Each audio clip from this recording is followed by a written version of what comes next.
¿Qué tal? Buenas tardes, noches. Gracias por estar presentes. Estás famoso, estás en las redes vos. Estás en las redes, estás tremendo. Eh, bueno, gracias también a los que están en la distancia. Pero queríamos compartir, sé que sabemos que es una época difícil, están terminando las cursadas, el que terminó quiere irse, no sé, no saber nada de la facultad y tomarse sus vacaciones, pero a nosotros nos parece muy útil que en todo el tiempo la comunidad universitaria esté lo más cerca posible, ¿no? Hay una idea de comunidad universitaria que nos gusta recrear.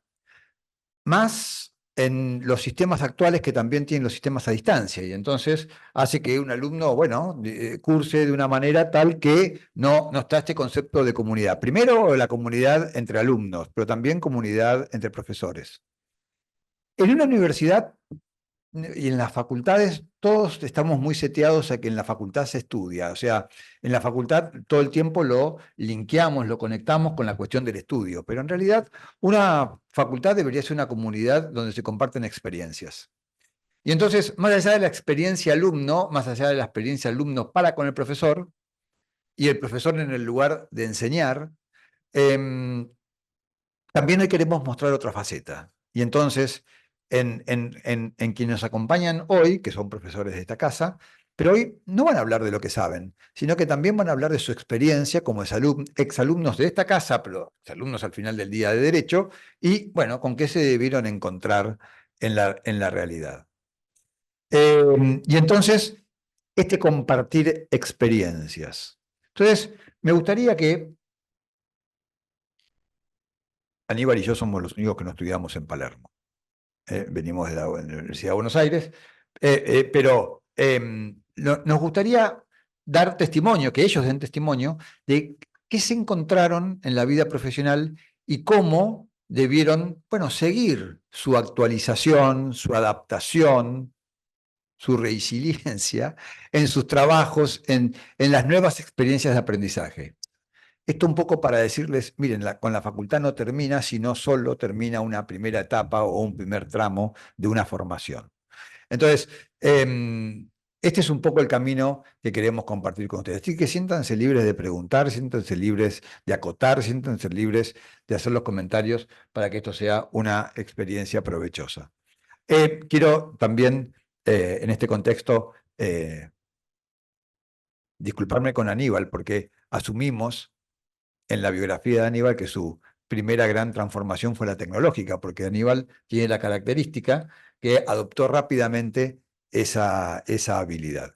Así que, si les parece, nos vamos presentando cada uno y nos cuentan brevemente cada uno qué hace para después empezar en la dinámica, ¿les parece? ¿Empezamos por vos?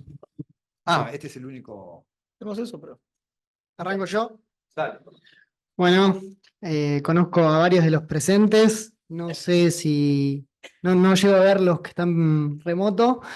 Soy Tomás Massieri, ex estudiante de la Universidad de Palermo, docente desde el 2019 en esta casa. Y soy gerente de vinculación tecnológica en el CONICET. Cedo la palabra. Vinculación tecnológica. Vinculación tecnológica es justamente la vinculación con el sector socioproductivo desde la academia para que llegue todo desarrollo tecnológico a la comunidad, que es una de las finalidades que tiene el CONICET. No solamente la investigación, sino también todo desarrollo que se genera a través de la investigación, por ejemplo, lo que es la ciencia aplicada, tecnologías específicamente, llegue al sector socioproductivo y a la sociedad en particular. Así que paso la palabra. Gracias. Bueno, antes que nada agradecerle al decano por la invitación, un gusto compartir con Aníbal, con Tomás, Mariana, bueno, Lorena también que organizaron, agradecerles muchísimo. Mi nombre es Rodrigo Gómez Tortosa, yo soy politólogo, también colega de la Universidad de Buenos Aires y luego estudié Derecho aquí en la Universidad de Palermo. Ahora seguramente empezaremos a intercambiar, pero comentarles un poco que mi desarrollo profesional, mi desarrollo político, mi desarrollo institucional, en gran parte está muy ligado al derecho, específicamente al derecho internacional. Yo he tenido la oportunidad de trabajar en la función pública en el Estado Nacional, pero también en organismos internacionales. Fui durante 10 años funcionario de un organismo del UNESCO que se llama CIPDH UNESCO, y bueno, y mi trabajo particularmente se ha desarrollado en el ámbito internacional, sobre todo en América Latina, en la región, y después por otro lado específicamente en Ginebra, en el Consejo de Derechos Humanos de Naciones Unidas. Así que bueno, empezaremos después a contarle un poco. La virtualidad, por supuesto, es fundamental, es una herramienta que sin ella no nos imaginamos el trabajo internacional, así que va a estar muy buena la charla.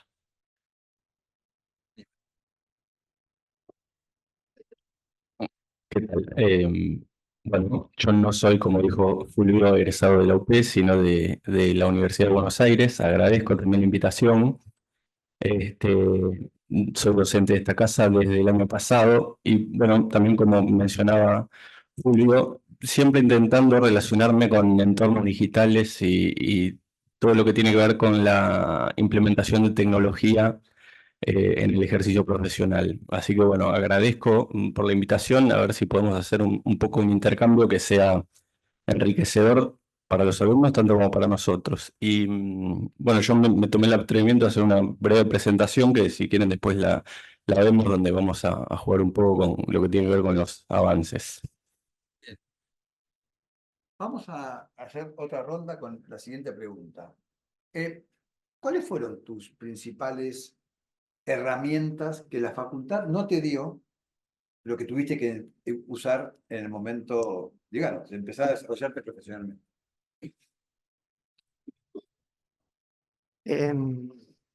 Yo creo que la mayor herramienta que tuve para desarrollarme profesionalmente sí me la dio la universidad. Eh, y no tiene que ver con lo educacional o con lo formativo, sino tiene que ver también con el espacio que se generó en esta casa. La verdad que, eh, como hoy le comentaba a Mariana y a Rodrigo, yo prácticamente vivía en la facultad y además de aprender muchísimo, disfrutaba estar con mis compañeros, pasar momentos juntos y la principal herramienta que yo creo que sí la aprendí en la universidad, por más que no sea formativa, fue la capacidad de vincularme y de poder entablar conversaciones, capitalizar experiencias de otros compañeros, eh, aprendizajes de compañeros más grandes en cuanto a su edad. Y yo es lo primordial que me llevo de esta universidad, los vínculos que logré. Por eso mismo creo que sí lo aprendí en la universidad y la capacidad de poder relacionarme es la herramienta que más destaco y entiendo que sí me la dio la universidad, Bien. por el espacio que se genera.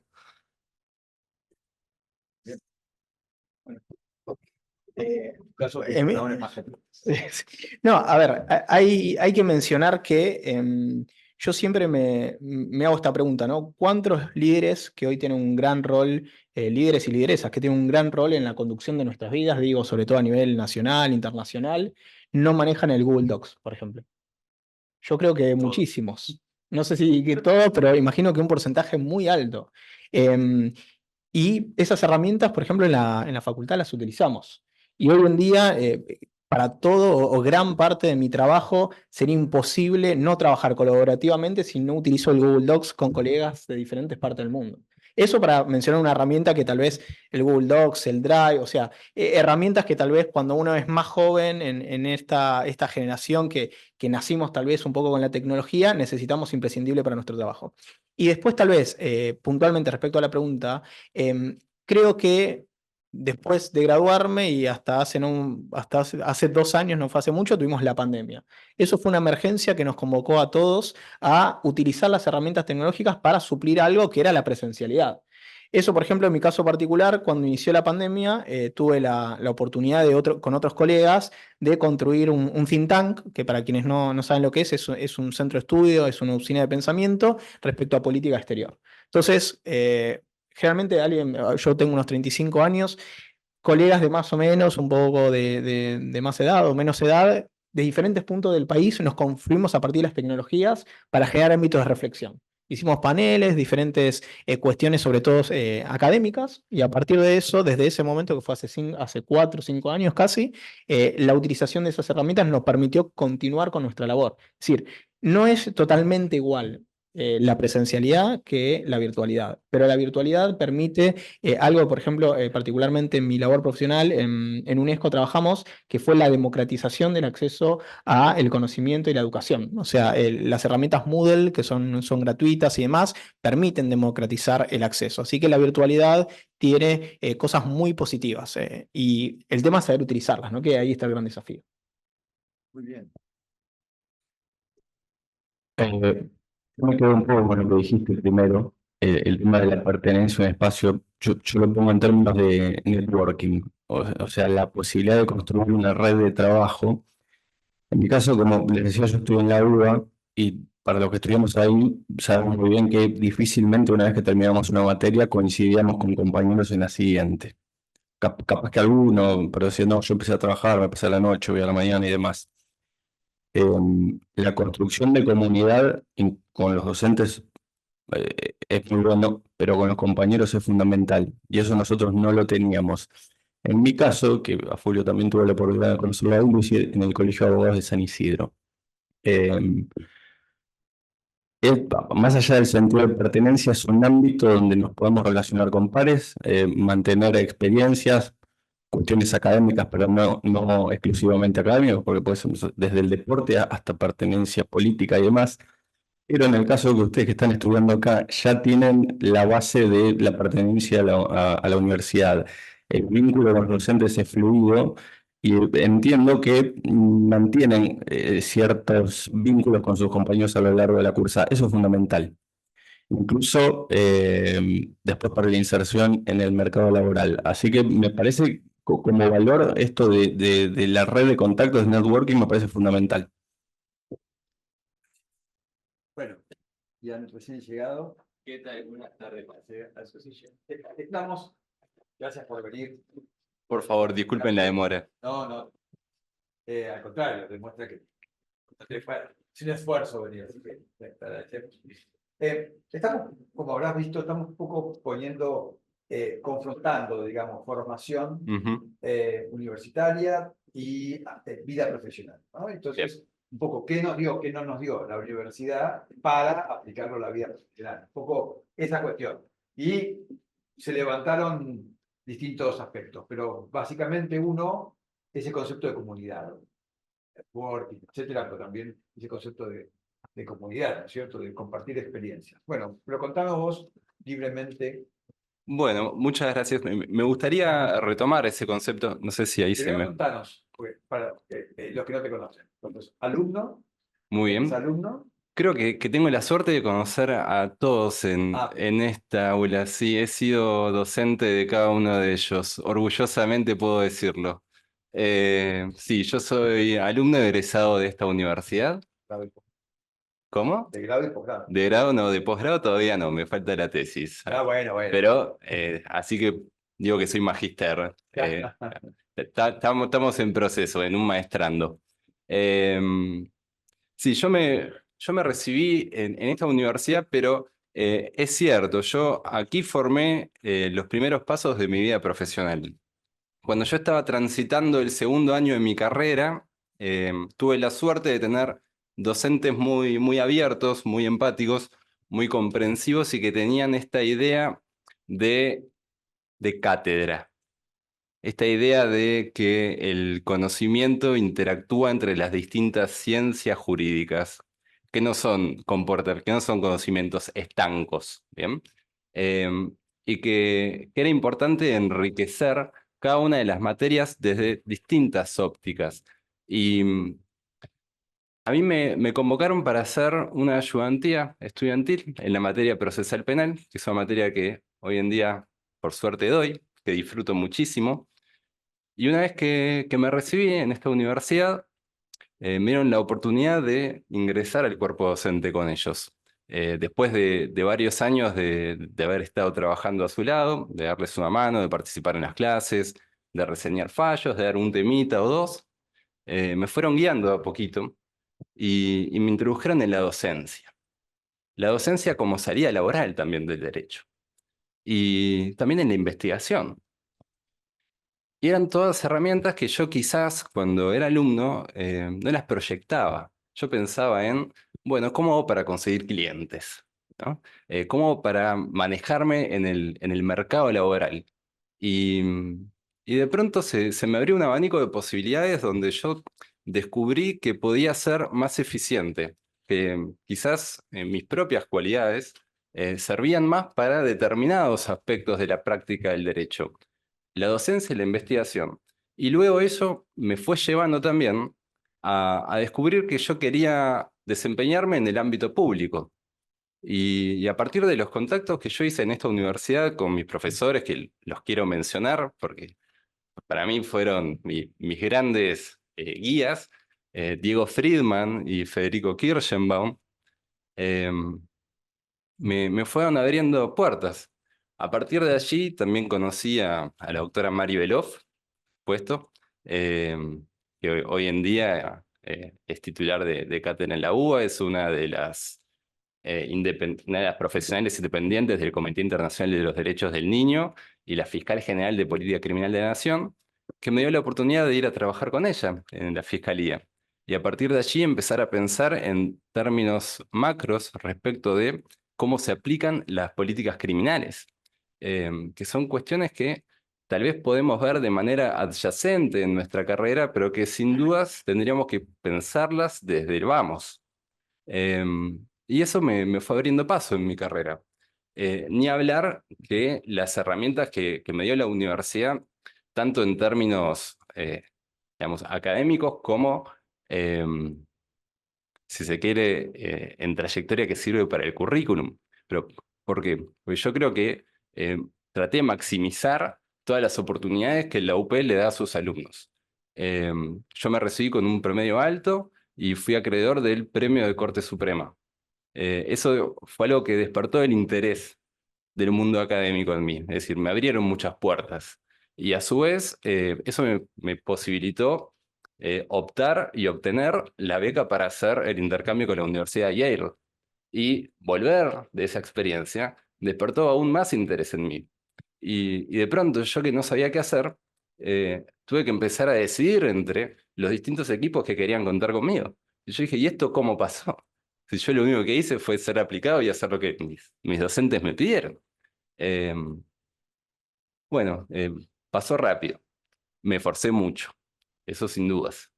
Eh, Me lo tomé en serio, yo empecé a estudiar Derecho a los 25 años, eh, con lo cual entendí que no podía perder mucho tiempo, que era importante ser competitivo y que una manera de recuperar el tiempo, quizás ponerme a la par, era justamente eso, maximizar las oportunidades que la universidad te da. Y en ese sentido, al día de hoy, me siento joven para la labor que realizo. Me sentía un estudiante viejo, recibiéndome a los 30, con compañeros que quizás tenían 7 años menos que yo, y hoy en día, bueno, estoy en un cargo en la función pública, para la cual se podría decir que soy bastante joven. Y eso fue porque aproveché las oportunidades que Palermo me dio.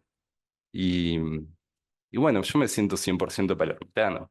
Eh, Me gradué acá, soy docente de esta casa, sigo tratando de avanzar en la maestría en esta casa también, y cada oportunidad que tengo, vengo. Si me invitan a una charla, a una conferencia, un proyecto de investigación, lo que fuere, lo hago por cariño, por agradecimiento y por comunidad y pertenencia, que eso es importante. Es el lugar donde uno puede volver también a lamerse las heridas, es el lugar donde uno se siente cómodo, donde uno es propio. Acá uno va a obtener contención, si la solicita, si la busca, si la gana. Eh, es lo que yo siempre le digo a mis alumnos cuando terminan los cursos. Eh,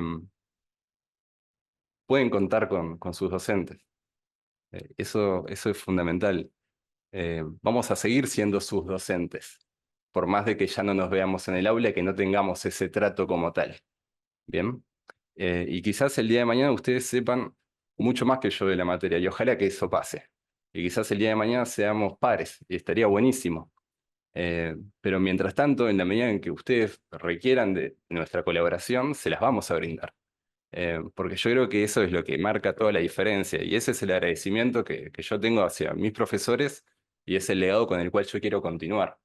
La idea de formar profesionales conscientes de la función social que cumplen, que van a cumplir, y que no estamos solos y no trabajamos solos, formamos parte de una comunidad.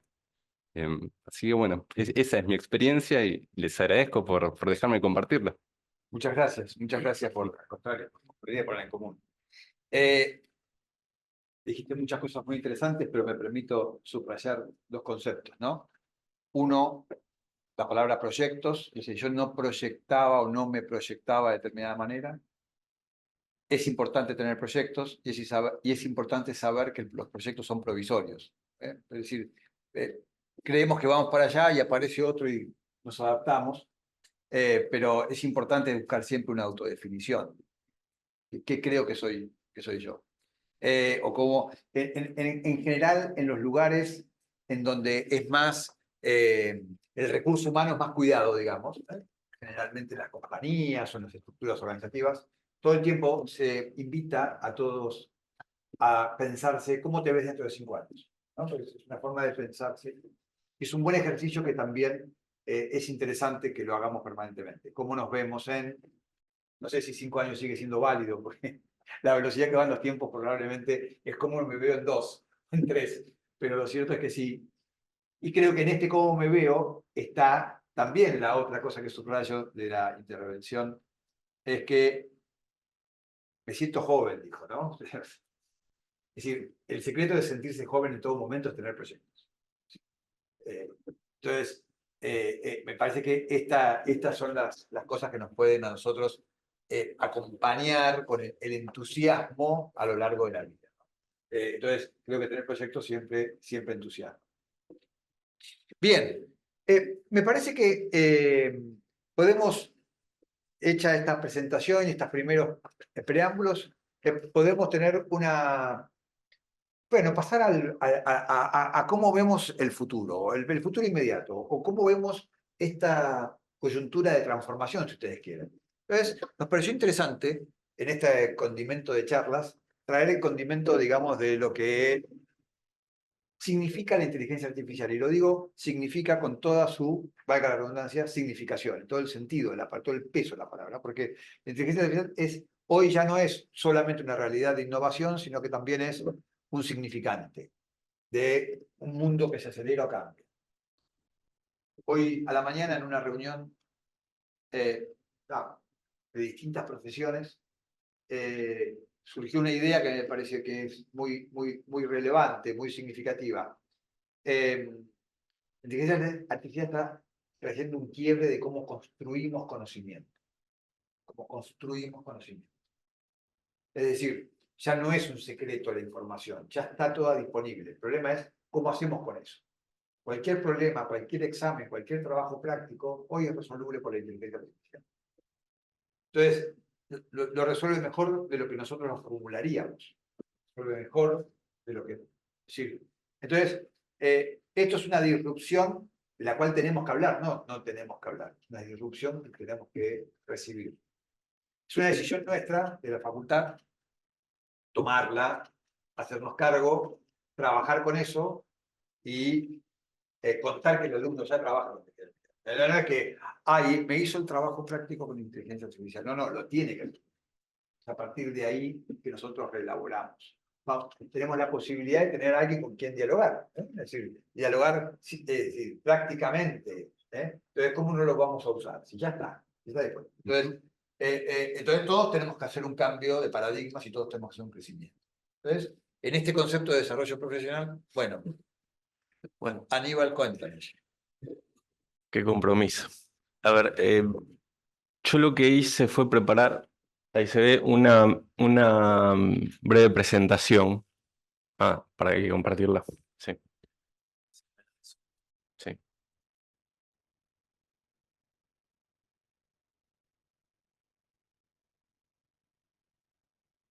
Ok, ahí estamos.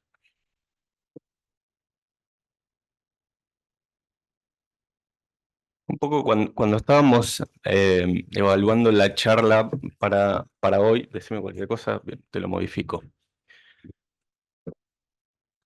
Un poco más allá de la inteligencia artificial, que si quieren es lo más disruptivo y vamos a ver un poquito algún ejemplo y más breve, pero como para ver el que no tuvo la oportunidad de manipular, de qué se trata cuando estamos hablando de inteligencia artificial generativa. ¿Está bien? Porque podemos tener algún otro contenido, identificación de patrones y demás, en lo que nosotros no vemos esa magia que la inteligencia artificial se pone a escribir. Entonces, un poco volcado a lo que es nuestra disciplina, a ver para qué nos puede llegar a servir. Ahora, me quería quedar eh, con algunas cuestiones que tienen que ver, posiblemente estas conversaciones, un poco la idea es preparar, a lo más allá del sentido de comunidad que estuvimos hablando, es preparar al alumno para lo que se va a encontrar cuando termine la facultad. Como decía el colega, o sea, él tuvo una buena recepción en el mundo del trabajo porque la universidad lo prepararon sus docentes y no le soltaron la mano a la hora de dar el paso. Bueno, un poco lo que nosotros estamos viendo es que no les pase como nos pasó a nosotros en el momento en que no estaba diseñada esa transición de lo que es terminar los estudios e integrarse al mercado de trabajo. Y hoy es muy importante todo lo que tiene que ver, creo yo, con el conocimiento práctico. A mí, cuando aparece en el 2022 ChatGPT, porque la idea de inteligencia artificial y los desarrollos son bastante anteriores, pero aparece en noviembre del 2022 ChatGPT, y ahí tenemos contacto con lo que es la IA generativa, y un poco fue el comentario, bueno, se terminó todo acá, se nos terminó todo. Y les juro que fue, a mí siempre me gustó la tecnología, pero en ese momento fue, bueno, esto ya me da miedo. Ok, vencido ese miedo, decís, bueno, a ver, ¿cómo podemos valernos de esto y en qué nos va a aportar? Más allá que hoy, como decía Fulvio, hay cuestiones que las puede resolver incluso mejor que nosotros. Hay que hacer un trabajo práctico de X cosa. Bueno, lo resuelve mejor posiblemente y demás.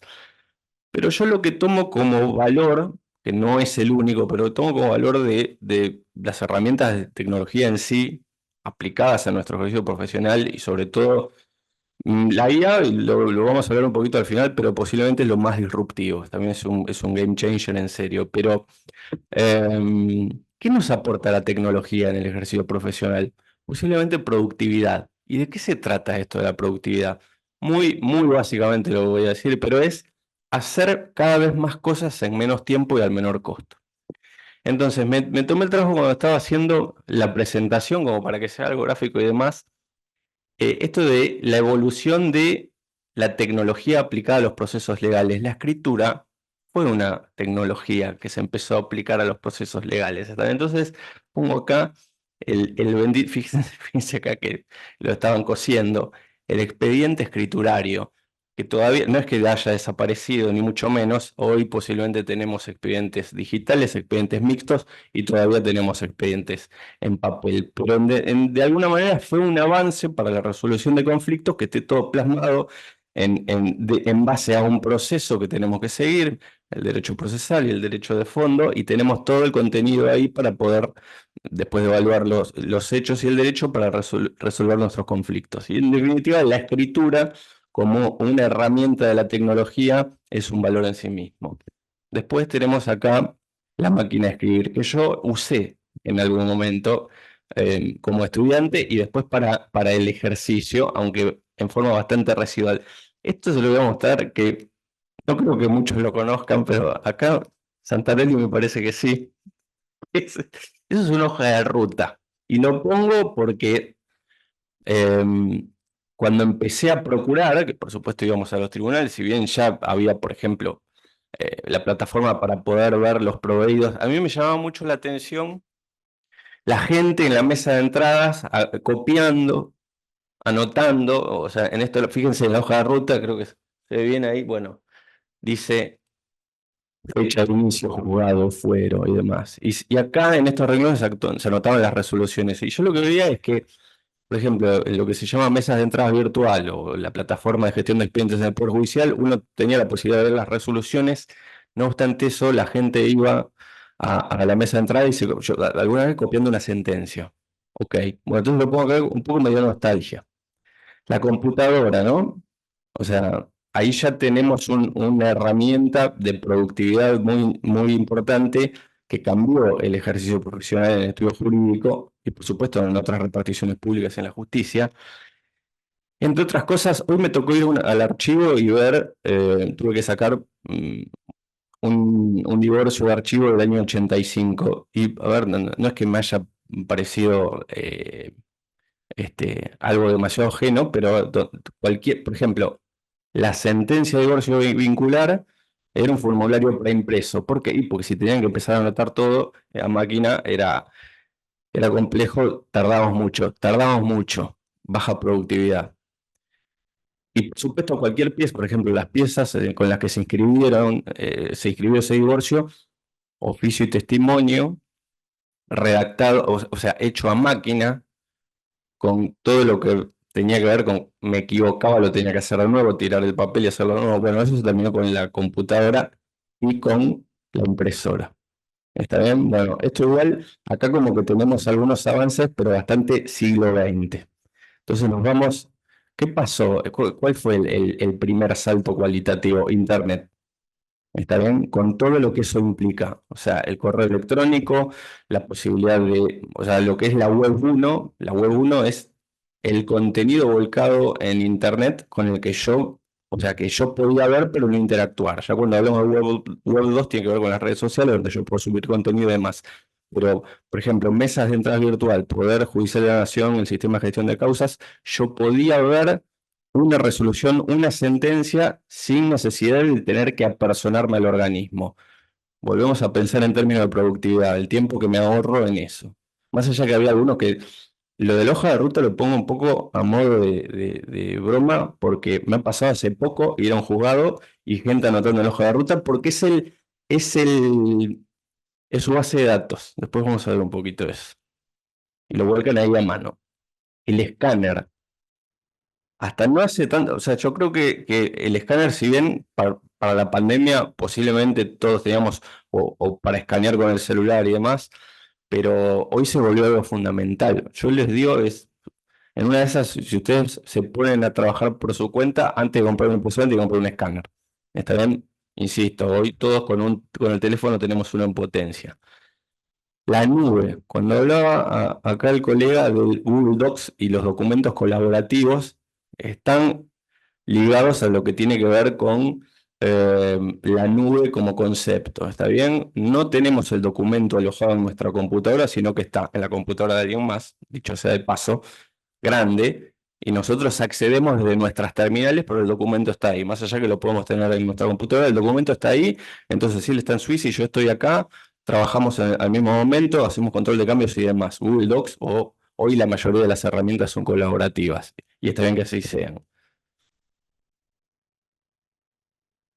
Esto, que puede decir que es un pendrive, no, esto es un token. Para los que ejercemos la profesión en provincia de Buenos Aires, esto en algún momento nos trajo bastante dolores de cabeza, pero después fue mucha solución. Porque ahí adentro, esto que parece un pendrive, pero no lo es, está nuestra firma digital.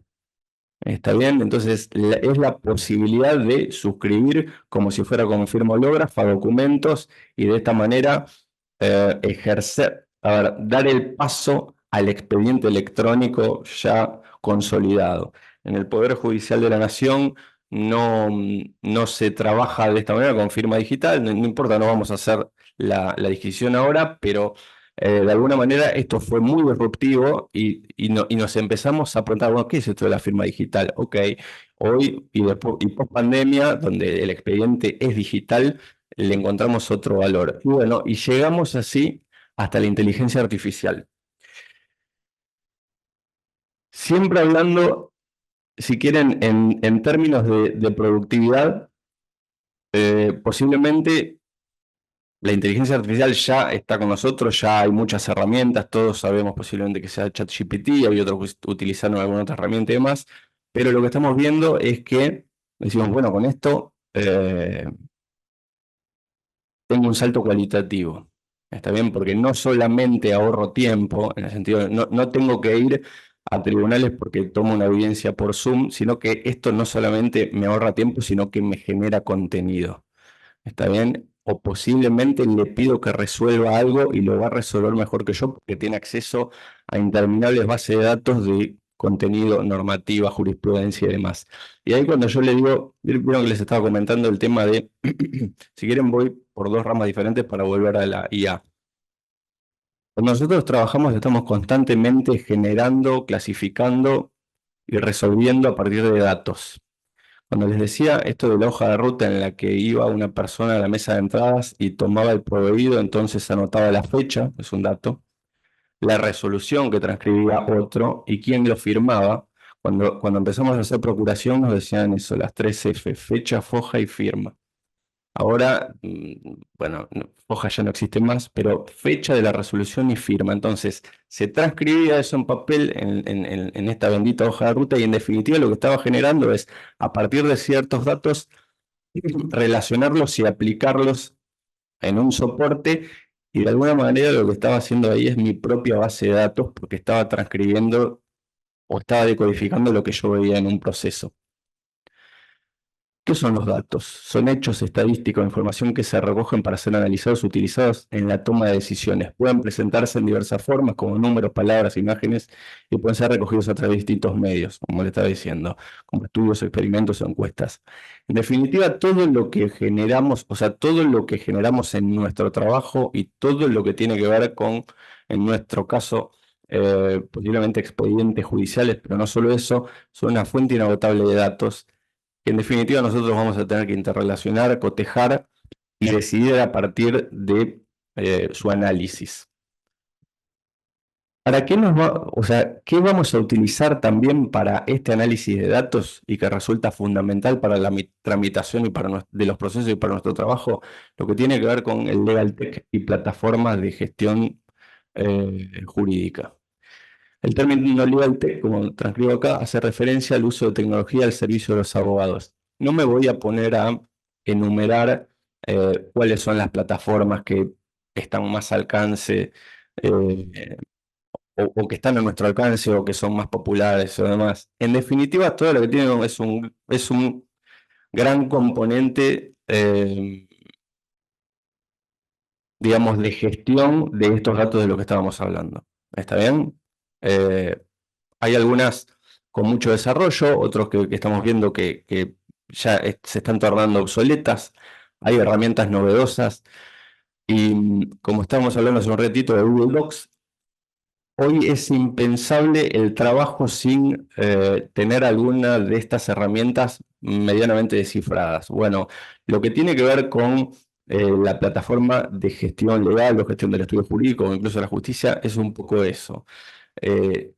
Es muy difícil pensar el trabajo moderno, digital, en el que no tenemos expedientes en papel, ni podemos apilar pendientes en papel, tener el conocimiento de el software que se necesita para este tipo de tareas. Nadie puede pensar, a ver, gestionar una computadora sin un sistema operativo. Quizás el más conocido es Windows, pero después el que usa Apple tiene otro sistema operativo, pasa lo mismo con los teléfonos. O sea, los sistemas, los softwares ya son algo que son extensiones de nuestra, si quieres, de nuestra capacidad laborativa. Bueno, un software para un estudio jurídico o la justicia o cualquier organismo en el que prestemos tareas es fundamental.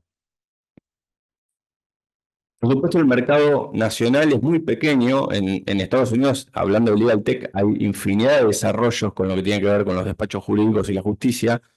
Es interesante, aunque sea hoy con Internet tenemos la posibilidad de ver, a ver en qué se están centrando, por dónde vienen las resoluciones a partir de la implementación de este tipo de herramientas. Y ahí llegamos a la inteligencia artificial. ¿Está bien? Posiblemente hay algunos que son bastante temerosos de lo que tiene que ver con esta nueva tecnología. En general, la tecnología primero expulsa mano de obra en el mercado y después genera otro tipo de puestos de trabajo. ¿Quién pensaba hace 25 años que existiera algo así como un community manager. Nadie. A partir de la irrupción de las redes sociales, hoy es un puesto de trabajo destacado. ¿Qué pasa hoy con la inteligencia artificial? Todos están bastante temerosos de cuáles van a ser los puestos de trabajo que va a destruir y todavía no sabemos cuáles va a generar. Hay algunos que dicen, no, hasta acá llegó, es el fin de la historia, o sea, no se van a generar nuevos puestos porque nos van a reemplazar por completo. Yo no soy tan pesimista, pero bueno, es una discusión que no está zanjada. Siempre con esta idea de productividad. Bueno, y así me tomé el trabajo de hacer un pequeño video, a ver si se va, quiero ver si, hablando de base de datos, software y de jurídico y demás, yo utilizo una plataforma para trabajar que se llama Notion, ¿está bien? Que es una base de datos muy potente, con posibilidades muy extensas, ¿está bien? En algún momento usaba otro gestor para el estudio jurídico y en definitiva probando con esto dije, wow, esto es superador, no se ciñe solamente a lo que tiene que ver con la gestión de casos, sino es una base de datos muy potente y aparte tiene integrada un motor de inteligencia artificial. Como no sé si se va a ver muy bien, a ver, bueno, yo les cuento un poquito qué hice. Bueno, hablando un poco de como software legal y como base de datos, lo que le pedí es, a través de un prompt, que es la directiva que uno le da a la inteligencia artificial para que nos genere contenido, pero a modo de ejemplo, una base de datos para un estudio jurídico delimitando los campos para incluir registro de procesos judiciales y datos de clientes. Insisto, muy básico porque no vamos a estar acá 3 horas viendo cómo se genera y demás. Pero fíjense, esta es la magia de la IA.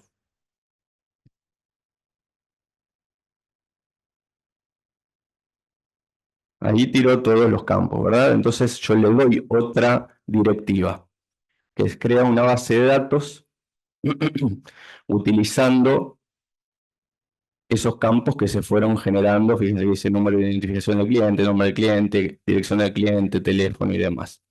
Y completarlos con los registros de los hipotéticos clientes del estudio.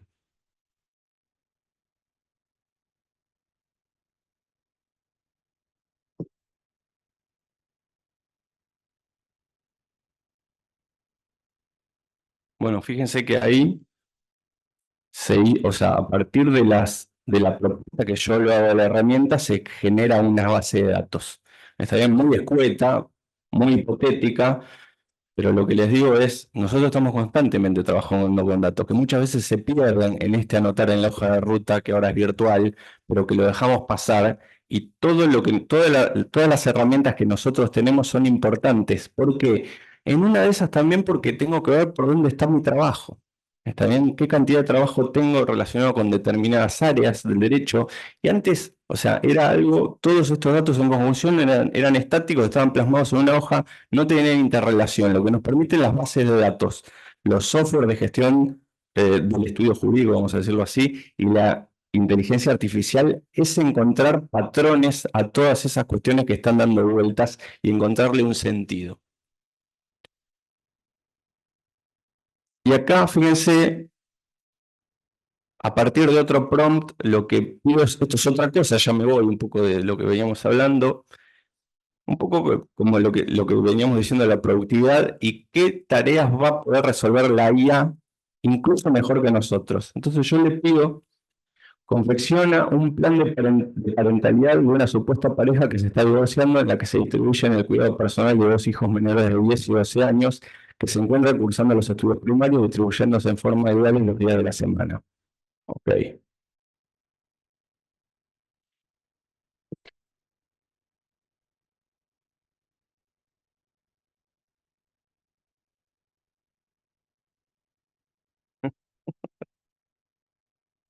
Entonces nos tardamos meses en hacerlo.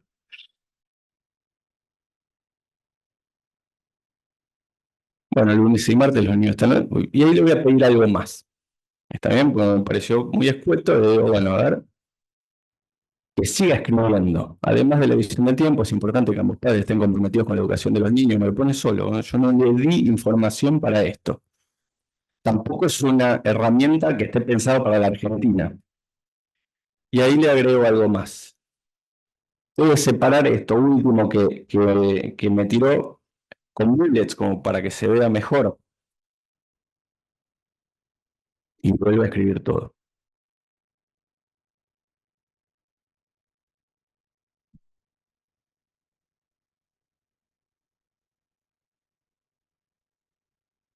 Fíjense, por ejemplo, los niños podrán pasar la Navidad con un padre y el Año Nuevo con el otro. O sea, me sugirió eso que yo en ningún momento había puesto información relacionada con ese punto. Bueno, eh, con esto terminamos. Lo que quería mostrarles es,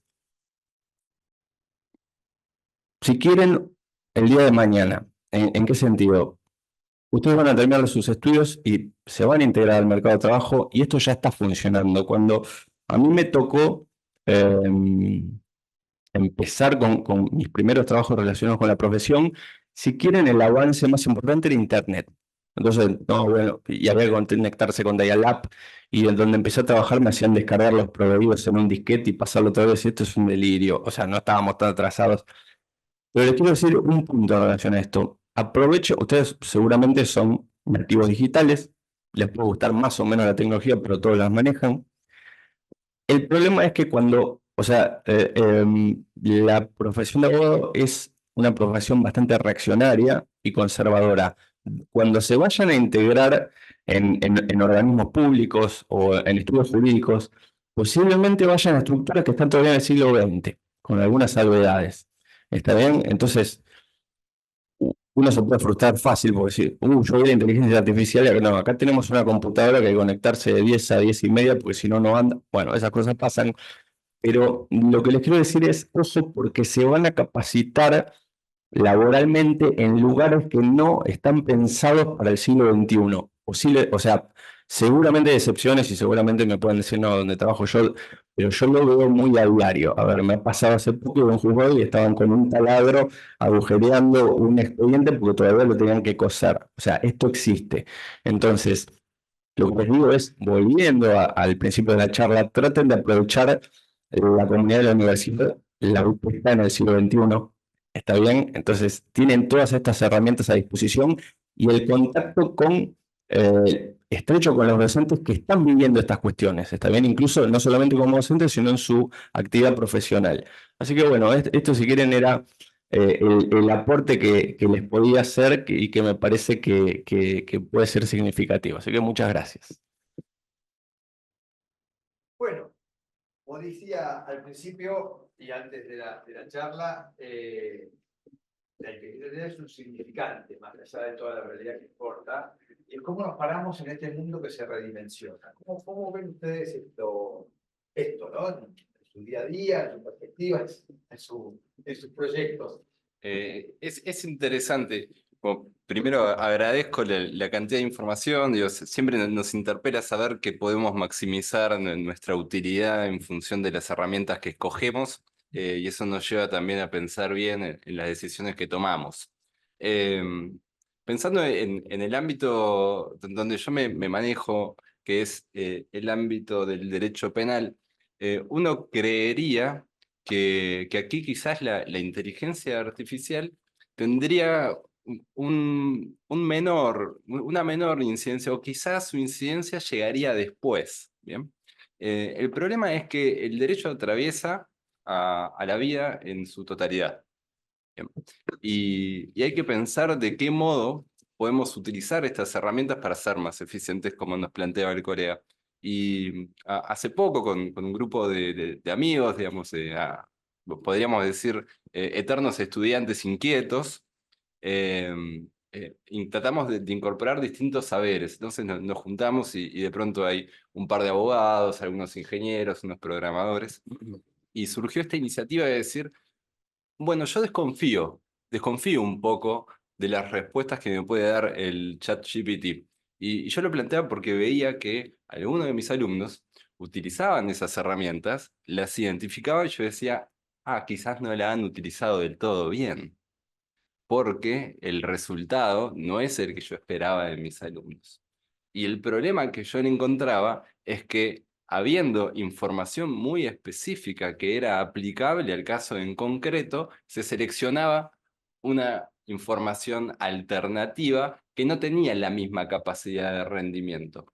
Entonces, lo que se nos ocurría pensar es que si de pronto tuviésemos un universo cerrado de información legitimada de antemano, entonces podríamos alcanzar los buenos resultados. Y el ejemplo más claro es la máquina de ajedrez, ¿no? Hoy en día, ¿a cuántas personas en el mundo podrían ganarle un partido de ajedrez a la máquina? Bueno, muy poquitos. ¿Por qué? Porque es un universo cerrado de decisiones que se tienen que tomar. Entonces me parece interesante poder pensar en que la inteligencia artificial nos puede ayudar mucho siempre y cuando tengamos muy buena información. Siguiendo con este grupo de amigos que pensábamos estas cuestiones, comenzamos a pensar en si era posible predecir la sentencia de un juzgado de un tribunal. Y la respuesta fue sí, siempre y cuando al algoritmo se lo nutra de esas decisiones previamente adoptadas. Entonces, no solamente hicimos el ejercicio de llenar el algoritmo de información, sino que también pusimos los supuestos de hecho en casos ya resueltos para ver si coincidía.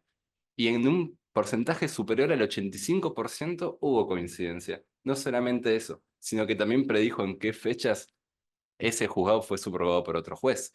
Es realmente muy interesante. Y yo me pongo a pensar en el otro lado del mostrador, en los abogados, en los litigantes, los abogados defensores, ¿no? Los que se recorren las alcaidías, las que tienen que tratar con las personas que ven sus bienes jurídicos más preciados, comprometidos y amenazados. Qué difícil que es tomar una decisión para estas personas, ¿no? Tener que defender estos derechos.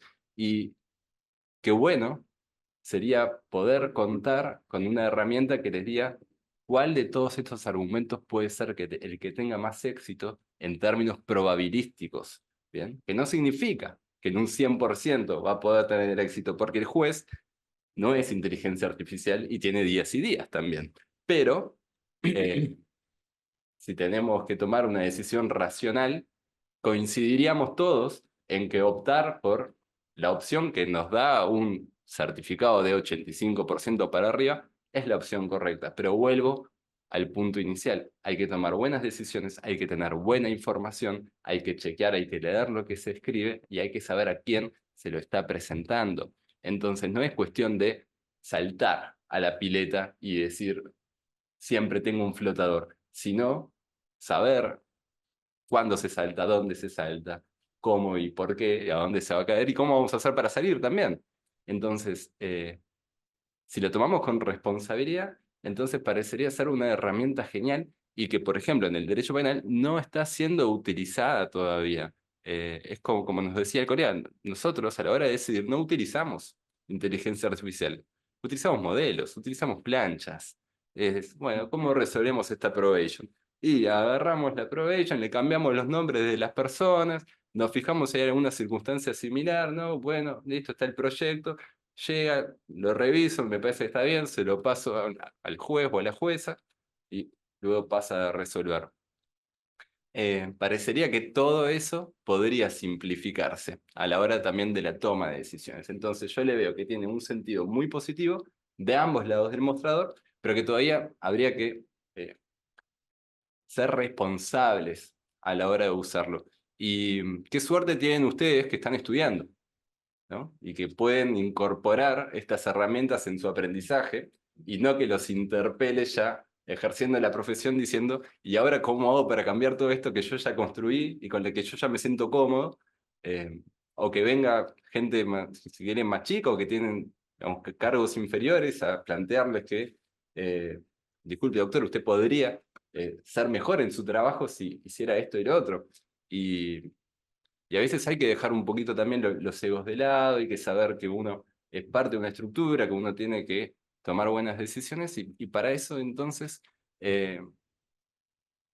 digamos, en ese sentido, el esfuerzo, si se quiere, es mayor al que tendrían que hacer ustedes, como los denominó correctamente, nativos digitales y que además tienen la suerte de estar estudiando esto en el momento en el cual la revolución opera.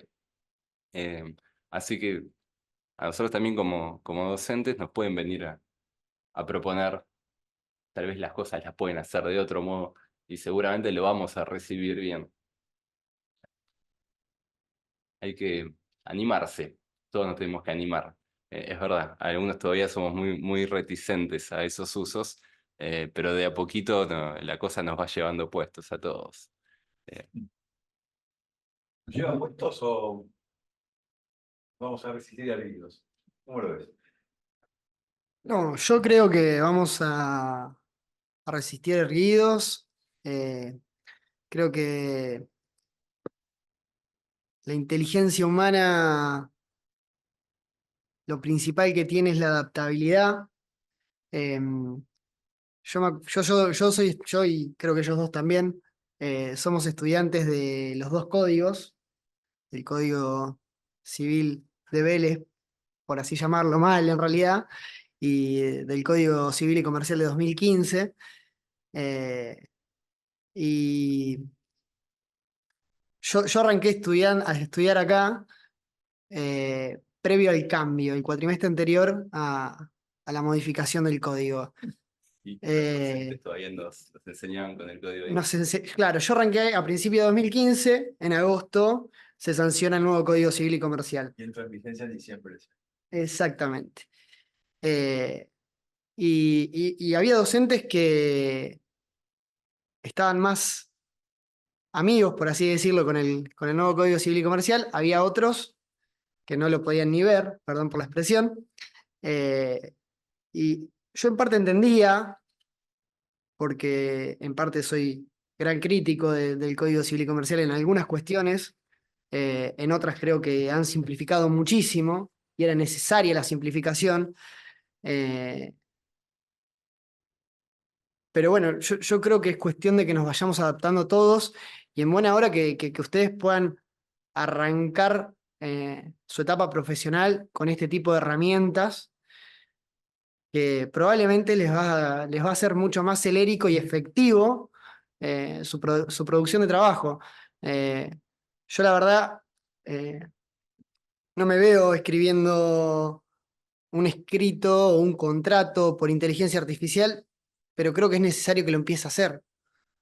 Por eso mismo, desde mi lugar o desde mis experiencias, lo que puedo decir es que es muy necesario que nos vayamos adaptando y en buena hora aprovechar el cambio mientras vamos transitando.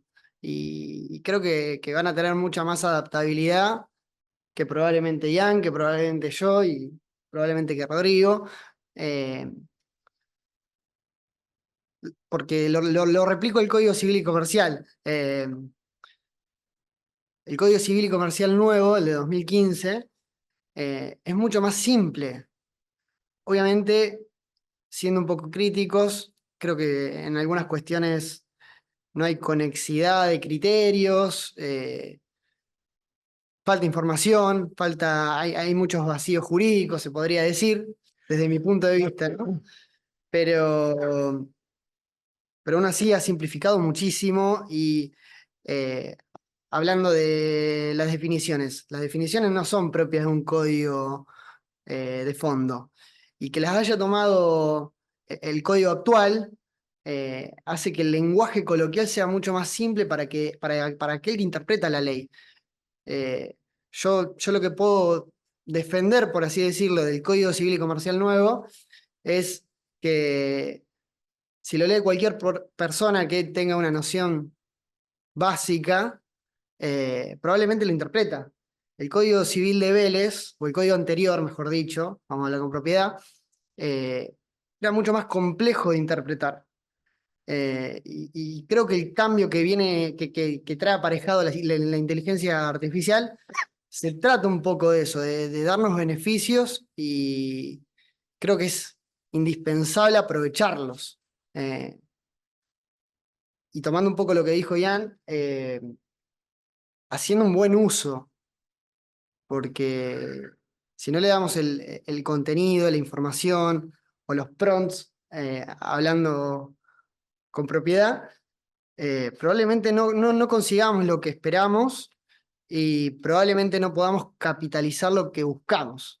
Eh, y probablemente seamos más mediocres de lo que estamos intentando lograr justamente que es ser más efectivos y más eficientes. Por eso mismo es importante usar estas herramientas, ir mejorando eh, y convivir con este tipo de herramientas porque son las que hay que aprovecharlas. Y enhorabuena que se sigan creando nuevas herramientas. Yo creo que la tecnología hoy es la industria primaria de hace 50 años atrás. Cualquier emprendimiento, cualquier profesión sin tecnología aplicada, probablemente no prospere de igual modo con un actor de la competencia que sí utilice la tecnología. Vamos a un emprendimiento. No es lo mismo un emprendimiento de hace 30 años atrás a un emprendimiento de ahora. Probablemente está ceñido un emprendimiento de ahora con mucha tecnología, y no hablando desde Excel, sino desde las infinitas herramientas tecnológicas que tenemos hoy en día. Por eso mismo es necesario ir aprovechándolas, ir mejorando nuestro uso, y en buena hora que están estas herramientas, y aconsejo que las usen, aprovechenlas. Pero conscientemente, no a la ligera, porque probablemente si la usan a la ligera no van a llegar al resultado que buscan y no van a ser lo eficientes que pretenden ser. Acá tenemos un ejemplo de lo que hice más abajo.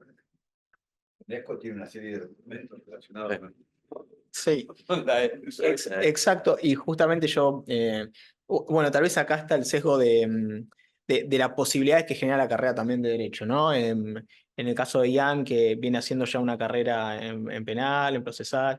El colega también, bueno, estás en CONICET, pero también has litigado, has trabajado, bueno, sos profesor de contratos. En mi caso particular, que vengo de los organismos internacionales, nosotros siempre estamos como alertados sobre los avances de la tecnología que pueden afectar nuestra vida diaria. Particularmente, después voy a acercar, yo compilé un libro en UNESCO que se llama Bioética y Derechos Humanos y trabaja el tema de inteligencia artificial, las cuestiones positivas que aporta y sobre todo también determinadas alertas. Muchas veces la inteligencia artificial puede a veces generar algunos tipos de sesgos.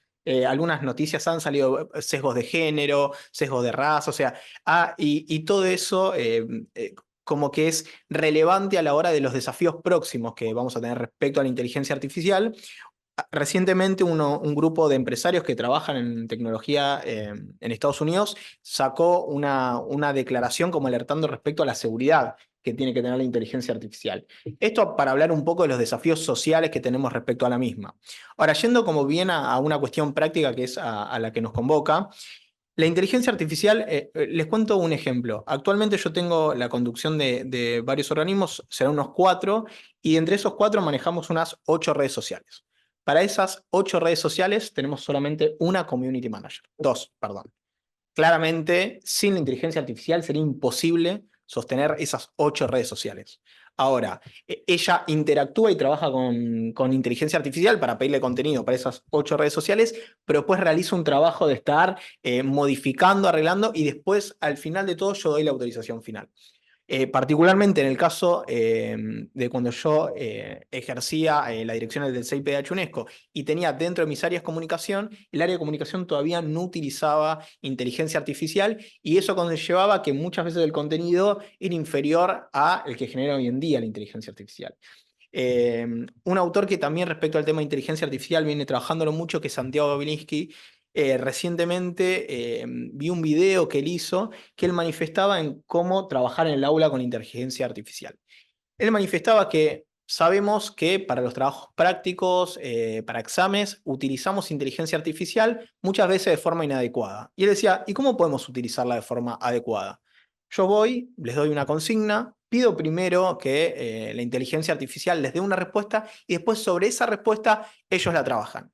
Entonces, primero veo la versión que tenían de inteligencia artificial que se las pido y después la que ellos trabajaron, corrigieron y modificaron. Y a partir de ese trabajo evalúo. Me parece que esto es muy similar, seguramente quienes son más grandes lo recuerdan, respecto a Word 97. Word 97 o el 95 había traído por primera vez lo que era la corrección de errores de ortografía. Yo recuerdo que mi madre en ese momento estaba muy preocupada que respecto a los errores de ortografía. Fue, le llevó a la maestra y dijo, ¿cómo puede ser estos errores de ortografía? La maestra corrigió, bueno, pero si ya la computadora te los corrige.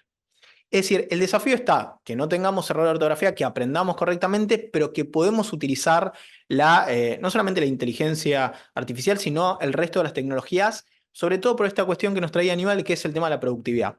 Algo que me pasa mucho en mi trabajo de forma diaria. No son iguales las exigencias que habían hace 10, 5 y ni siquiera hace 3 años, 4 antes de la pandemia. Hoy en día realmente estamos, lo hablaba antes de ingresar con Mariana un poco, estamos realmente exigidos. Constantemente la productividad nos exige no solamente estar en un espacio físico específico, sino estar en ese espacio físico y a la vez estar virtualmente en múltiples espacios. Entonces, esos múltiples espacios que la tecnología de los teléfonos inteligentes nos ha permitido, junto a Internet y demás, también es exigencia que hemos sumado. Seguramente a muchos de ustedes les habrá pasado que durante la pandemia todos y todas estamos en el mundo virtual. La pandemia terminó, continuamos en el mundo virtual y a la vez se sumó el mundo presencial. Entonces, seguramente, no sé si habrán leído, hay un librito de Byung-Chul Han que se llama La sociedad del cansancio, que habla de que permanentemente nosotros somos los mismos que nos exigimos de ser más productivos. Bueno, con el nivel de exigencia que tenemos hoy en día, desde mi punto de vista, la inteligencia artificial, no solamente en el aula, que el desafío está para los docentes también, que tenemos que ver cómo hacemos para seguir inculcando ese contenido, pero utilizando la inteligencia artificial, utilizando la virtualidad, a la vez generar este sentimiento de pertenencia que tanto mencionábamos, en una nueva época que exige un conocimiento más profundo y una mayor velocidad. Cada vez el contenido que vamos generando tiene que ser de una mayor velocidad porque las urgencias los exigen. Entonces, me parece que esto, para resaltar, me parece que uno de los mayores desafíos está en mantenernos en la vida presencial, en mantenernos en la vida virtual, aprovechar las herramientas que particularmente la universidad nos brinda. Yo, por ejemplo, recién charlábamos con Tomás, Tomás es de Trenquelauquen, que no sé si ya lo mencionaste. Bueno, es de Trenquelauquen. Uno de mis mejores amigos de la carrera es de Trenquelauquen. Y hemos generado múltiples trabajos, proyectos conjuntamente, y ese vínculo lo generé en la universidad. Entonces, seguramente la virtualidad nos imprime mayores desafíos para poder conocer con quienes interactuamos, tanto para los docentes como para los estudiantes. Pero eso sí, tal vez transmitirles en este marco de virtualidad e inteligencia artificial, que es muy difícil reemplazar lo humano, ¿no? Porque en mi caso particular, bueno, contarle al decano, yo he sido becario de la facultad y demás, la universidad en ese sentido me apoyó muchísimo. La posibilidad del vínculo con el docente, con los compañeros, compañeras, es lo que después de la carrera nos permite desarrollarnos profesionalmente. Yo particularmente he tenido la posibilidad de continuar trabajando con docentes de la carrera. Entonces, decirles que la carrera empieza cuando uno viene el primer día a estas aulas, pero después continúa cuando se va y demás. Y valorar específicamente este espacio, tal vez con Tomás y con Ian en algún momento nos sabremos en la carrera coincidido, pero no nos habíamos cruzado en una materia, tener la posibilidad de cruzarnos acá es importante. Y justamente decirles que tal vez ahí ese es como ese fuego interno que uno tiene que tener, que estar detrás de la oportunidad y ir a golpear las puertas, ¿no? Eso es fundamental. De Ian te acordás porque le decían el viejo. Sí, sí, sí. El responsable. Bueno, quiero redondear y si me permiten, y a partir de mucho lo que fue dicho acá, como digo, insisto en la idea, no es solamente la inteligencia artificial, estamos en un mundo que cambia cada vez más rápido y me interesa en esa lógica de cambio rescatar algún valor que podemos hacer. La inteligencia artificial tiene una particularidad que es que nació con la idea o con el paradigma de la sustitución. Ayúdame, ¿cómo se llama la película de la vida de Alan Turing? No, la vida de ¿Cuál? Alan Turing. Muy interesante. El código del El código Enigma. Enigma, perdón. Código Enigma es muy interesante la película, pero la historia de Turing es muy interesante, es el inspirador de la idea de la inteligencia artificial. Y él dijo, vamos a estar en un sistema perfecto de inteligencia artificial cuando un humano hable con la inteligencia artificial y no se dé cuenta que está hablando con la inteligencia artificial. Es decir, el paradigma de sustitución está en la creación de la inteligencia artificial. Falta que un tipo, es una imagen lo que voy a decir, a un tipo que genera o desarrolla inteligencia artificial le digas, pero la inteligencia artificial no se puede reír. Vas a ver, en 5 años se empieza a reír. O es capaz de un chiste, o es capaz de la ironía, o es capaz de todas estas cosas, porque la emulación existe. Ahora bien, dado esto, creo que, y hablando de códigos, el Código Civil francés, que no pensó en la inteligencia artificial, tiene una norma, el artículo 16, en la versión del 2017, en la versión del 2016, que habla de la necesidad de la primacía del humano. Como dirían, la vieron. No, probablemente no. Ninguna fuente, comentaristas de Código Civil francés, conecta la norma con la problemática de la tecnología, pero cayó redonda. Yo creo que tenemos que mirar, y más en las profesiones, más con las profesiones en general, tenemos que mirar un uso estratégico de la inteligencia artificial. Es decir, si buscamos eficiencia, eso es un uso estratégico. Si buscamos operatividad, si buscamos lo que fuese, eso es un uso estratégico. Si creo que la inteligencia humana es más, hoy por hoy, es más capaz de estrategia que de tácticas, es más capaz de dibujar un camino que el detalle de a cómo llegar a cada etapa. Eso se lo podemos dejar a la inteligencia artificial, pero digamos, la mirada estratégica de la resolución de problemas creo que sigue estando en lo humano. Pero además, es más útil. Vamos a poner el ejemplo que estuvo campeando arriba de la mesa toda la tarde. Es más útil pensar en una inteligencia artificial que reemplace al juez que dicte una sentencia, o es más útil pensar en la inteligencia artificial que lo ayude al juez a dictar mejores sentencias. Piensen un minuto.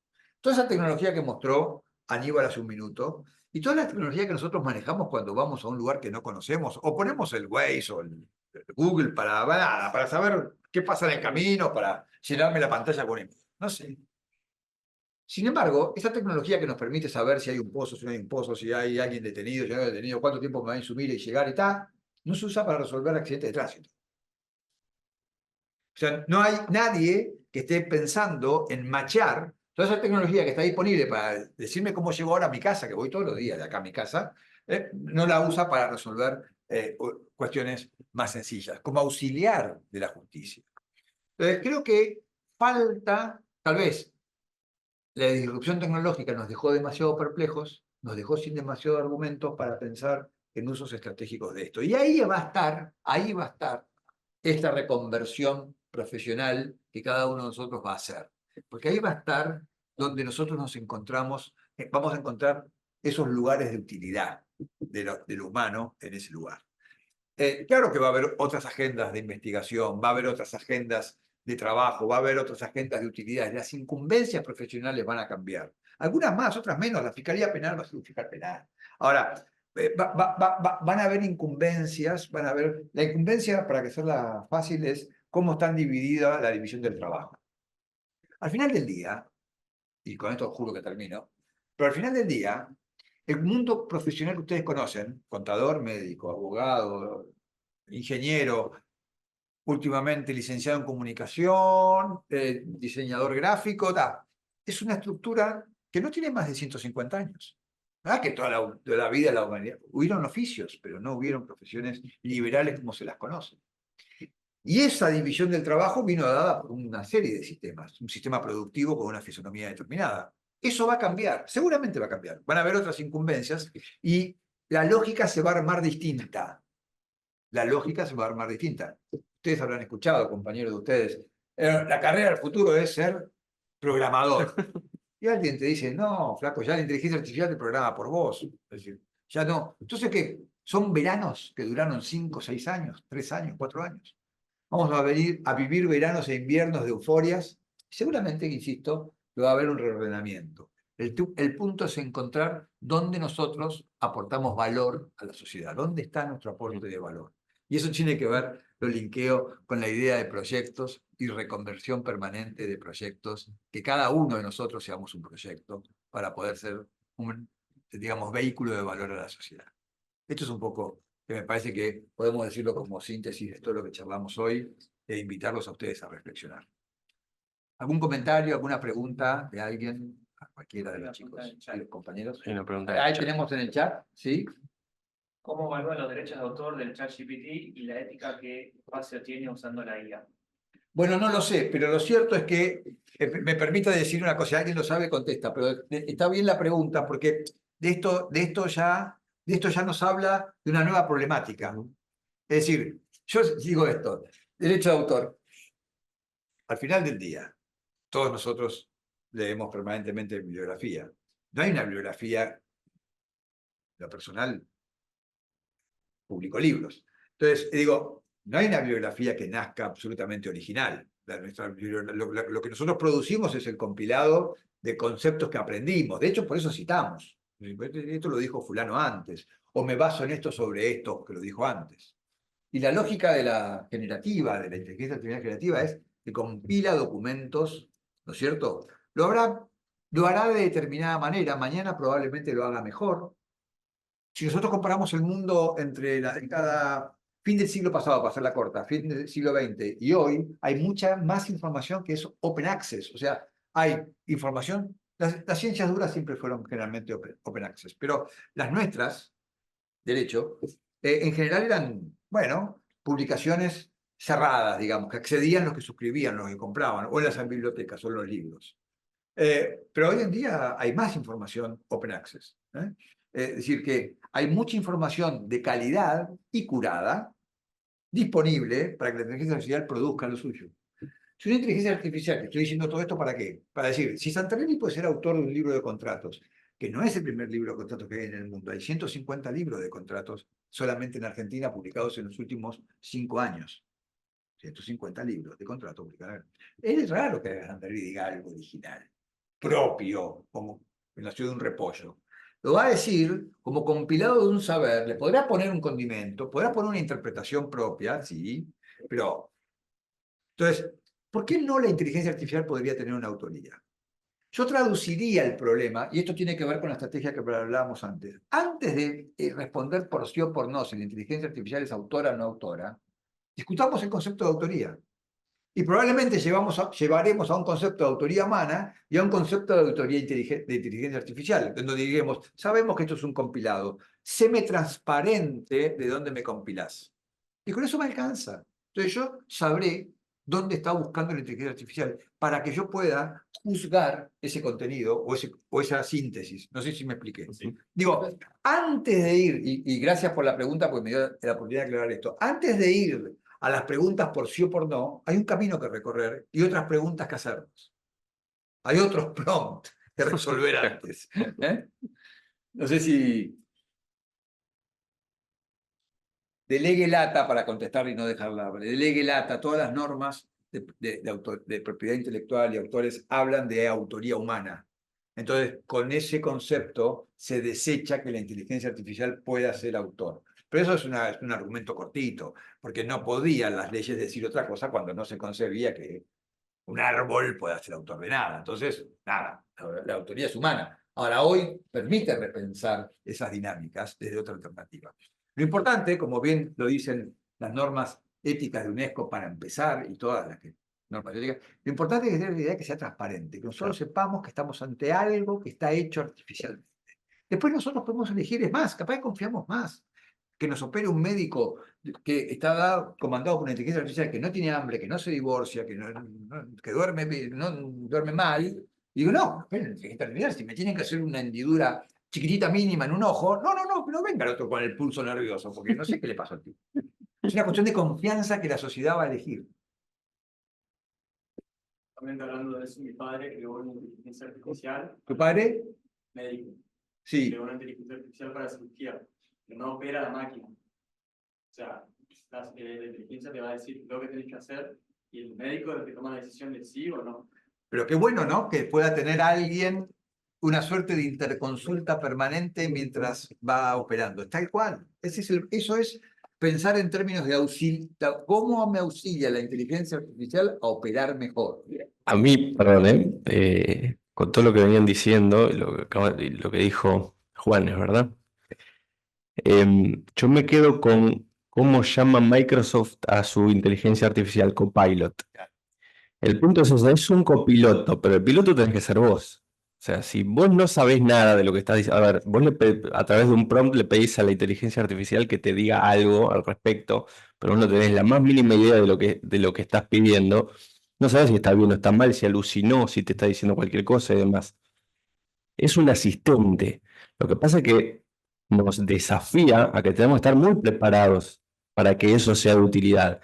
Es como, yo te doy un cincel y te digo, hace una escultura, no tengo la más mínima idea de cómo hacerlo, pero tengo esa herramienta. Bueno, acá pasa algo parecido.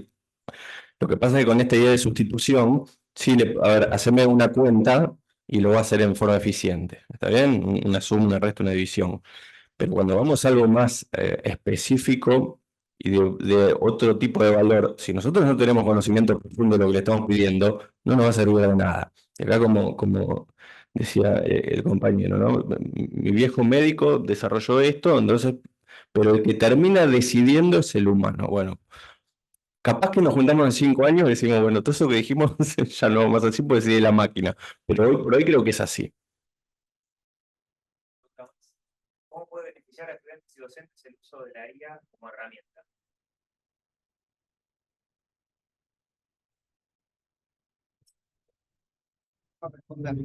Em, yo creo que la inteligencia artificial nos invita a, a profesionalizarnos más de, de incluso cómo nos profesionalizamos ahora. Por eso es importante hacerlo con conciencia y con criterio sobre todo. Eh, Tomando un poco lo que decía Aníbal, hoy por hoy la inteligencia artificial es un asistente que nosotros tenemos que guiar. Y para poder guiarlo, es muy importante que sepamos cómo. Porque, volviendo a lo que dije anteriormente, si lo tomamos a la ligera y creemos que nos va a resolver la vida, nos va a resolver el problema, eh, probablemente no concretemos la eficiencia que buscamos y la productividad no sea buena, o lo que generemos a través del uso de la inteligencia artificial no sea bueno, que es un poco lo que se puede ver en una clase y por ahí algunos docentes como yo, y entiendo que Ian también, eh, criticamos.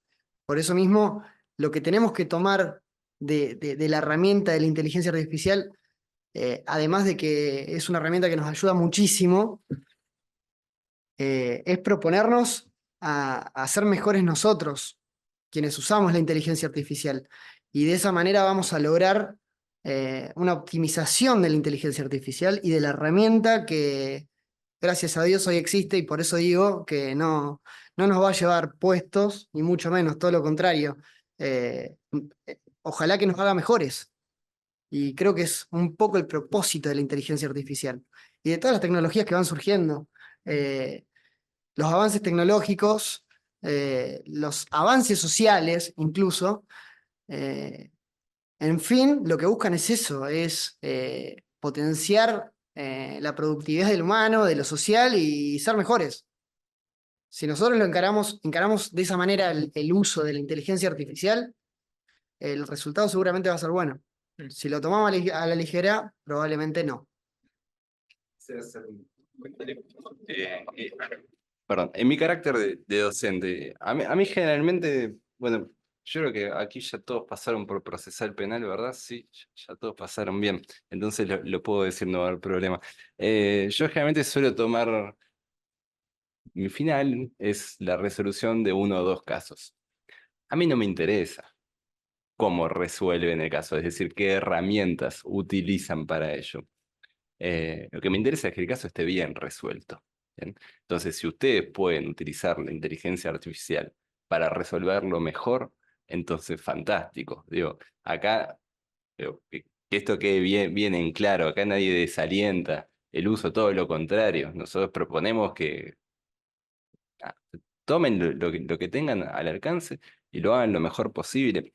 Y esto me parece sumamente interesante verlo desde una óptica, porque cuando yo les propongo que resuelvan un caso, yo trato de evaluarlos en su faz operativa de acuerdo al rol que van a ejercer en el futuro.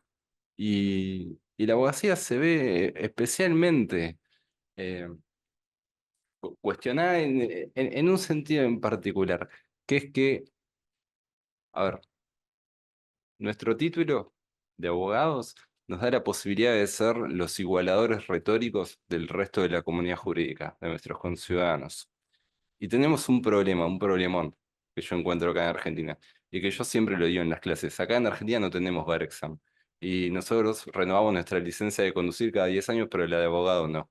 Bien, y con terminar la carrera podemos ejercer durante 50, 60 años y podemos ejercer en las distintas jurisdicciones del país sin importar que haya normas procesales diferentes. Solamente tenemos que hacer un trámite administrativo y vamos a estar habilitados para ello. Nadie jamás nos va a evaluar a ver si estamos actualizados en nuestro conocimiento. Bien, entonces, ¿en qué sentido nos interpela esto? En que tenemos la obligación de estar actualizados, sobre todo porque vamos a ser los igualadores retóricos en muchos casos de personas que se encuentran en situaciones de extrema vulnerabilidad, ¿bien? De personas que quizás no tengan la posibilidad de acceder a las herramientas que ustedes como estudiantes de la Universidad de Palermo sí tienen. Entonces es su responsabilidad ser igualadores de estas personas, ¿bien? Y es su responsabilidad defender sus derechos y sus intereses en la mayor medida de lo posible. Y la pregunta que se tienen que hacer es, ¿lo habré hecho en la mayor medida de lo posible si no me animé a explorar esta alternativa? Entonces quizás es algo que a mí me gustaría dejarles. Porque bueno, tenemos el monopolio del ejercicio de la profesión y eso es una carga muy pesada. ¿Quería sumar algo? No, sobre todo a mí me pareció muy importante y lo quiero destacar y hasta me sorprendió la declaración que hizo el decano de que en la Universidad de Palermo, en la Facultad de Derecho, utilizamos inteligencia artificial y los estudiantes también. Que eso, si vas seguramente a cualquier otra universidad, muy posiblemente no estarían de acuerdo con esa perspectiva, cosa que yo sí estoy de acuerdo y les voy a dar mis fundamentos del por qué. Muy probablemente todos y todas las presentes utilizamos WhatsApp para nuestra vida diaria. Hasta, creo, no sé si, no conozco ninguna persona que no utilice WhatsApp o un teléfono celular para comunicarse.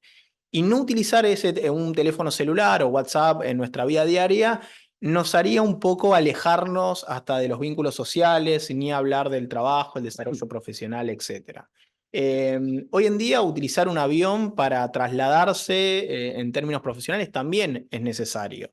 No utilizarlo y hacer un viaje que podés hacer en 1 hora, hacerlo en 16, 17, traería dificultades para tu trabajo, para tu vida personal, etcétera, etcétera. Yo entiendo que muy probablemente, no de acá a 10 años, muy probablemente a 5 o 2 años, tal vez no utilizar en nuestro trabajo de forma responsable y realmente, como bien decía Aníbal, si uno tira y solicita cualquier cosa, no conoce nada, utilizarlo, claramente va a generar errores y va a ser de forma irresponsable. Pero no utilizar la inteligencia artificial para nuestro trabajo diario en muy poco tiempo va a ser muy difícil evitarlo. Por eso me parece bien la postura de la facultad y de la universidad de incorporar estas herramientas y de la forma más pronta posible, porque realmente para el trabajo en muy poco tiempo va a ser imprescindible utilizarla. Yo le digo, yo hay para muchísimas cosas que la tengo en cuenta. Va a traer otros desafíos sociales, ¿no? Hay gran parte, como bien yo les mencionaba al principio, en vez de uno necesitar un equipo de comunicación de 6, 7 personas, a partir de la inteligencia artificial esto se reduce. Yo la primera vez que tuve el contacto con inteligencia artificial, que uno al principio se queda sorprendido, ¿no? Los efectos de que empieza a pedir cualquier cosa y realmente tiene un efecto. Una de las primeras cosas que le pedí fue construirme un borrador de convenio marco entre tal y tal.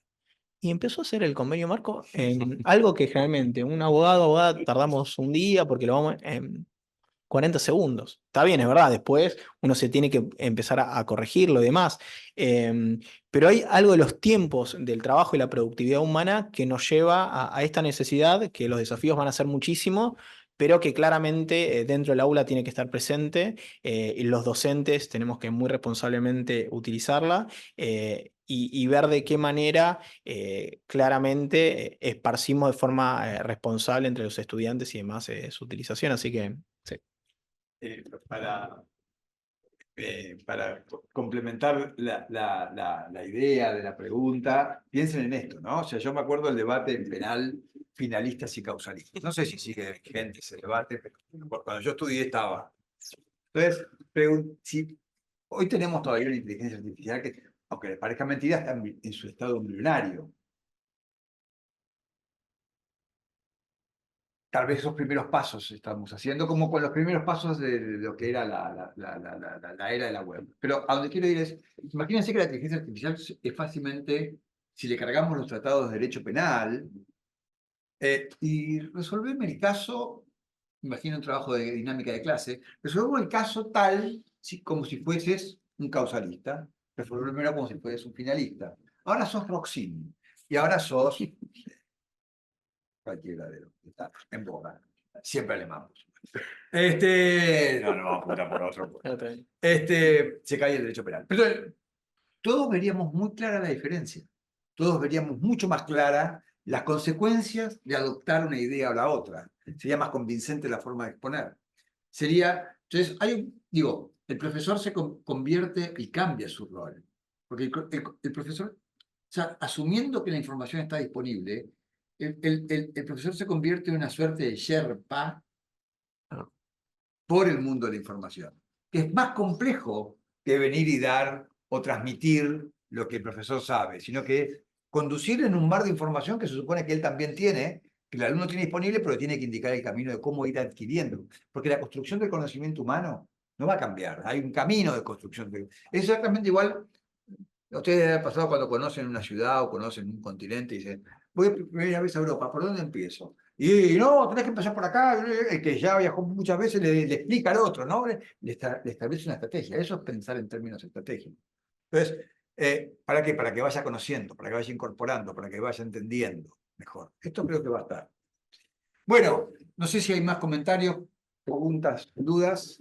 Yo quiero agradecerles a ustedes mucho por haber venido. Estamos con la idea de también formar una comunidad de exalumnos más cerca de la facultad. Quiero dar algunos avisos que estamos haciendo. Tenemos un canal de WhatsApp. Estamos compartiendo información que hacemos en la facultad, pero también actividades como estas y también material. Así que queremos tenerlos más cerca, queremos pensar en actividades que también hagan a esta idea de actualización.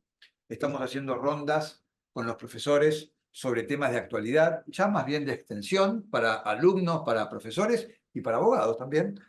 Tratábamos la vez pasada con dos profesores de la casa, Carta y, ayúdenme con el apellido, que Turria, sobre el tema del derecho de habitación del cónyuge supérstite, tema eminentemente práctico y tema sucesiones y familia.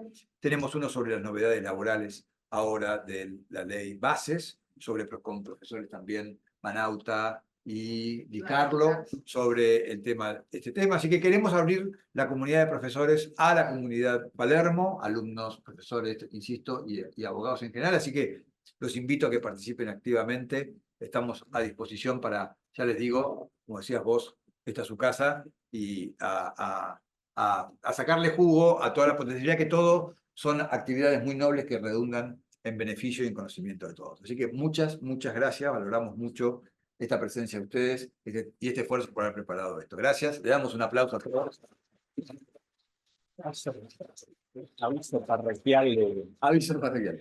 Bueno, y aprovecho para el aviso parroquial que el 10 de julio vamos a lanzar presentamos el Centro de Estudios en Derecho Digital de la universidad. Acá, ¿verdad? Acá. En este lugar. Así que están todos invitados y vamos a hacer, la jornada va a ser sobre gaming y derecho. ¿Está bien? Así que están todos invitados para que vengan. Va a haber sorpresas y demás. Así como tenemos, informo a todos, empezamos, tenés razón, gracias Aníbal. Así como tenemos los centros, el centro del CELE, etcétera, vamos a abrir el centro de ILO, que la idea es que sea un centro de investigación sobre tecnología y además un centro de actualización para todos, porque también nosotros asumimos la responsabilidad de cada abogado que graduamos, darle la posibilidad de que se mantenga actualizado, como bien decían antes, los conocimientos se amortizan. Así que darle la oportunidad y esos centros tienen la oportunidad de establecer, así que están invitados a participar y a participar activamente en el centro desde ahora, inclusive para después también de que egresen de la facultad. Así que gracias Aníbal por el dato. Muy amable, muchas gracias. Gracias.